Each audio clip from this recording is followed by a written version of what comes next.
Harka fuunee akkam jirtu kabajamtoota daawwattoota keenyaa miidiyaa wiirtuurraa oduu galgala kanaa qabadhee isiniif dhiyaadheen jira. Oduu isinitti himuun kan isin faana turu ani Lubee Girmaati. Haji Abdurrahamaan Fatanaa godina Arsii Lixaa aanaa Adaabbaa iddoo Foonshoo jedhamutti dhalatan. Akka waajjirri kominikeeshinii aanaa Adaabbaa raagaa ilmaan isaaniirraa argadhe jechuun ibsetti Haji Abdurrahamaan nama dachee kana irratti waggaa 141 jiraatanidha. Ijoollummaa isaaniirraa kaasanii iddoo garaagaraa deemuun barnoota amantaa barachaa kan turan yoo ta'u isaanis deebisanii barsiisaa turuutu ibsame. Namoonni amantii garaagaraa iddoo garaagaraa irraa dhufanii haqa jalaa dabe isaanitti himachaa turuun isaanis xalayaa barreessuufiidhaan akka gara isaaniitti dhufan itti erguun haqa namootaa kabachiisaa turuutu ibsame. Haji Abdurrahamaan dubartoota 4 fuudhanirraa ilmaan dhiiraa 13 fi dubartoota 19 kan argatan yoo ta'u ilmaan isaanii dabalatee maatii 350 ol kan horan ta'uu ilmi isaanii Sheek Muhammad Hussein Abdurrahamaan himaniiru. Haji Abdurrahamaan hawaasa amantaa garaagaraa hordofuu biratti baay'ee kan jaallataman yoo ta'u dhukkubsachaa turanis onkoloolessa 12 bara 2023 du'aan addunyaa kanarraa imalaniiru.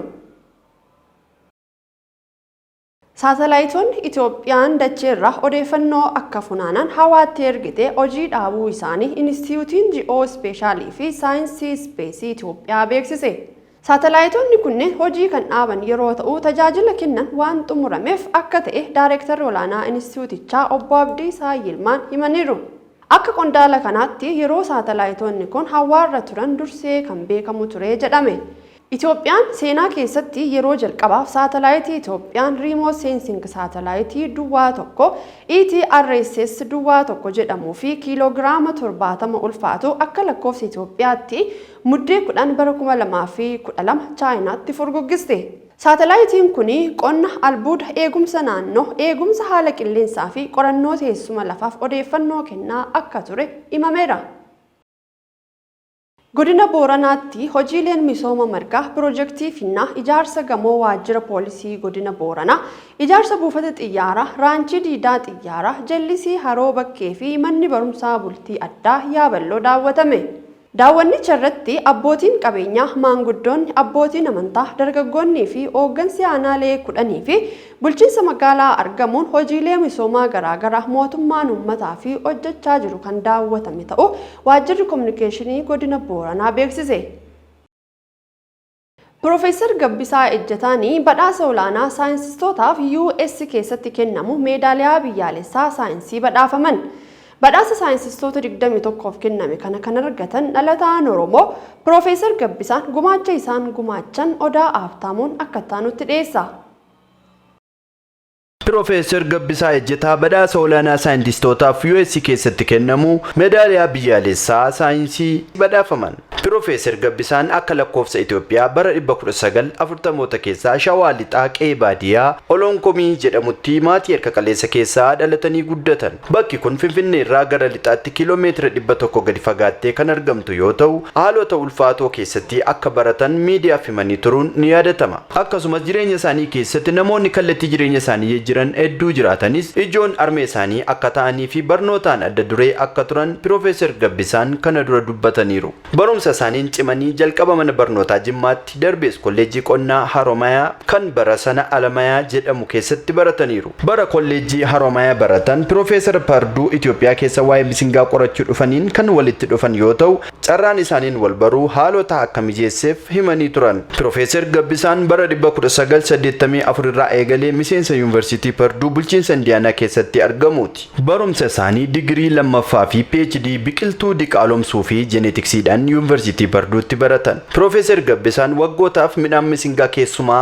uummati miliyoona hedduu Afrikaa keessaa sooratu qoratan. Qorannoon isaanii keessumaa Suudaanitti misingaa irraa taasisan sadarkaa Afrikaatti jijjiirama guddaa fideera. Profeesar Gabbisaan sanyii misingaa diqaalomee ongee fi waagii hamaa dandamatu qorannoon waan argataniif bara 2009 badhaasa nyaataa addunyaa World Food Prize jedhamu badhaafamaniiru. Badhaasi kunis soorataa fi qonnaaf akka badhaasa Noobeeliitti ilaalama. Baruma sana gara biyya isaanii Itoophiyaa dhufuun pirezidaantii Itoophiyaa bara sanaa Girmaa Walda Goorgis harkaa badhaasa goota biyyaalessaa Itoophiyaa badhaafamaniiru. Gumaachi badhaasa addunyaa akka argatan ka'umsa ta'e kuni oomisha qonnaan bultoota Afrikaa miliyoonaan dhibbaan lakkaa'aman guddiseera. Guddina dinagdee darbees jijjiirama jiruuf jireenya hawaasichaafis gumaacha taasiseera. Piroofeesar Gabbisaa Ejjetaa badhaasaan alatti itti gaafatama garaagaraa fudhachuun dalagaa turaniiru. Kana dura gorsaa pirezidaantii US Barack Obama ta'uun hojjetaniiru. Dabalataanis gorsa addaa hoogganaa USAID akkasumas ergama addaa saayinsii ministeera dhimma alaa US ta'uun tajaajilaniiru. Gama biraatiin yeroo ammaa miseensa boordii akaadaamii saayinsii biyyaalessaa US addatti damee qonnaa fi qabeenya uumamaa ta'uun tajaajila akka jiran ragaan yuunivarsiitii isaaniirraa ni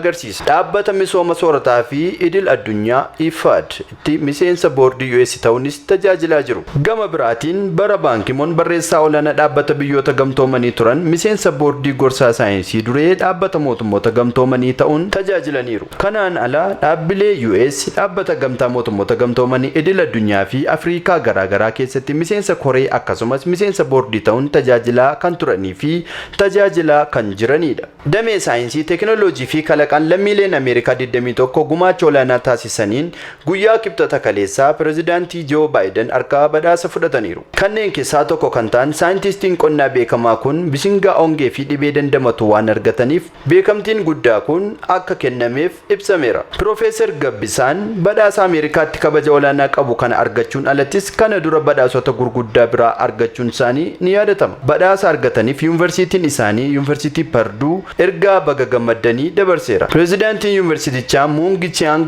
Piroofeesar Gabbisaatiin moodeela cichoominaa jechuun ibsaniiru. Pirezidaantiin US Joo Baayiden qorattoonni kunneen hawaa guutuutti hubannoo keenya bal'isaniiru jechuun kan jajanii fi galateeffataniiru. Waajjirri isaanii badhaasni kun gumaacha dorgomaa hin qabne beekumsa saayinsii fi fooyya'insa diinagdee naannoo fi hawaasummaa biyya keenyaaf taasisaniif kennamee jedhe. Badhaasni meedaaliyaa saayinsii biyyaalessaa kun badhaasa olaanaa Ameerikaa keessatti gumaacha guddaa saayinsii keessatti nama taasiseef kennamu ta'uun himameera.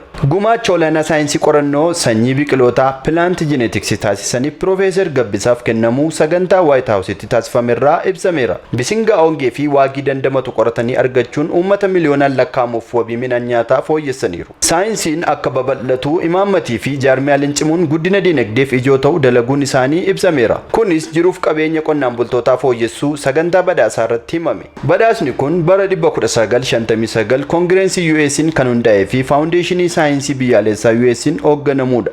Bu'aan namaatii qorattoota kanaa Ameerikaan damee saayinsii olaantummaa akka cimsituu fi kaaniif fakkeenya akka ta'an akka gargaaru Waayit Haawus ibseera.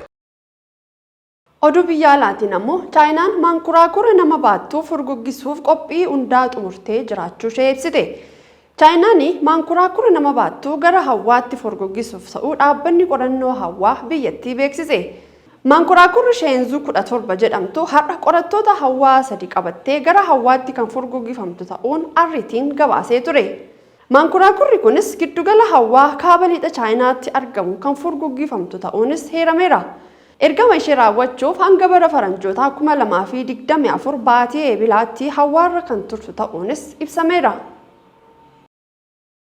Waraanni Israa'el Hamaas naannootti babal'achuu irratti sodaa jiru erga waraanni Israa'el Hamaas jalqabee iddoowwan garaagaraatti daran hammaachuu malaa jedhamee sodaatamaa jira. Kibba Liibaanos irraan Hezbollaa fi gareewwan Filisxeem michoota isaa kan ta'an Hamaasii fi Islaamik Jihaad Israa'el irratti haleellaa gaggeessaniiru. Haleellaawwan kallattii garaagaraarraa dhufan ammaaf kan to'ataman ta'us garuu namoonni ammallee waraana hamaa bara 2006 keessa Hezbollaa fi Israa'el gidduu ji'a tokkoof ture yaadatu. Ammasii waraanni kun kan hammaachuu danda'u ta'us garuu Iraan qaama Axis of Resistance jedhamtu tumsitii jedhame. Kan daawwachaa turtan miidiyaa wiirtuurraa oduun galgala kanaaf qabannee dhiyaanne kana fakkaata. Nu daawwachaa nu waliin turuu keessaniif hedduu sin galateeffanne miidiyaa wiirtuurraa qophiilee hafan waliin turtii gaarii qabaadhaa.